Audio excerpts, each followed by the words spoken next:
For a guy who doesn't have much of a life, I didn't think. I am comically busy these days. I apologize. With that said, hello, welcome to Chaos and Controls, a show where we talk about modern devices, technologies, and techniques for automating your home, business, or life. I'm your host, the Automation Doctor, and today I thought we could do a quick video with regards to a question. Shout out to Modmen for probably being the only person to ever comment on these videos ever. I do appreciate you, sir. With regards to the differences between a PLC, a PAC, and an IPC, let's go ahead and take a look at what we have here. Now, a PLC stands for a Programmable Logic Controller, and what I want you to think when you see PLC is something that is very robust, difficult to kill. A PAC is a process automation controller that is somewhere between a PLC and an IPC.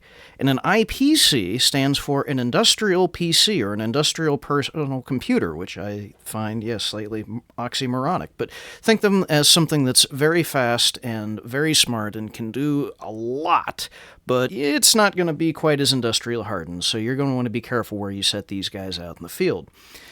That said, when do we choose a PLC? Now, this is actually a microcontroller that I've got down here. It looks an awful lot like the ESP32, which is a lovely platform if you haven't worked with it before.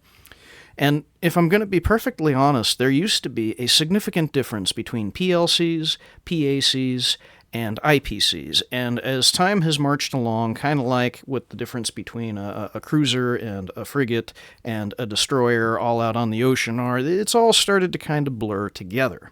That said, when I see PLC, typically I'm looking at a process that I'm trying to maintain control over the equipment, and that is the most important function of all.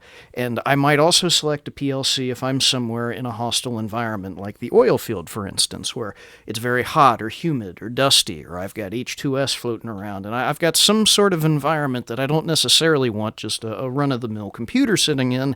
A PLC typically is much more industrially hardened and can sit out in the field and do better for itself. That said, you don't generally want to use a PLC when we're talking about very precise movements or doing lots and lots of calculations. They are there to ensure that the equipment maintains some level of control, but they're not the fastest thing on the planet. There's also an emphasis on Boolean controls, whether I'm turning a process on and off, I open a valve, I start a motor. It's not so much for I give speed to a motor or I try to maintain a certain level by throttling a valve open and close to maintain level in a tank. Modern PLCs can do that, but back in the day, typically we were less concerned with anything that was analog. If we did have an analog process back in the day, you'd come across a PAC, a process automation controller, where we did need some more precise movements. They were not quite as industrially hardened, but they could still go out in a field somewhere. And this was where we first started bringing in things like servo motors and encoders and an emphasis on the analog values that's more than just turning something on or off. We're getting away from the Boolean. Now, a modern PLC versus a PAC, there's not really much of a difference anymore, and a lot of times you see them used almost interchangeably. Even IPC is almost used interchangeably in the modern world. That said, some people still sell under a PAC, some people sell under a PLC. Best thing I can tell you is look at what it's capable of handling, but most things anymore, even, the little baby microcontrollers, usually have enough overhead to do most of your basic process control.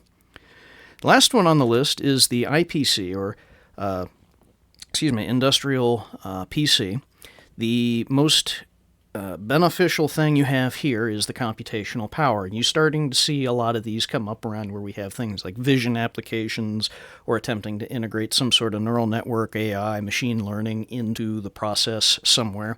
There's a lot of, there's usually less emphasis on the direct control of the equipment. A PLC often comes on board with I/O or has stackable bricks or something. With an IPC, more often than not, you see them with an Ethernet connection going out to a Rio somewhere so that it can control I/O elsewhere because it's not there to have onboard I/O. They're also convenient. A lot of PLCs, believe it or not, even Allen Bradley, I don't think, as of this video, has direct methods of supporting SQL. I could be wrong on that. It's easy enough to pull off in the modern world regardless. But if you have a lot of back-end databasey type things or web stuff that you are trying to serve, an IPC may be a good choice. And it's also with a stronger IT emphasis in a lot of companies who maybe don't have the PLC folks around. An IPC is still a regular computer-ish. It runs a Windows system or something presumably that your IT gurus can play with, and so if you have a stronger emphasis over your security, it's something that a more standard IT group is going to be able to work with. And with regards to all the ports and everything else, it's just like a normal computer. They sold it to somebody who decided that they needed 1,000,000 ports, and 9 times out of 10, you're going to see a single Ethernet cord coming off the thing, and it's going out into Never Land, and that is all it needs to communicate with the field. My concern with IPCs, particularly if they're running Windows, is that they can still blue screen. Anyway, that's about all I have for you today. You all have a good one, and I will catch you next time.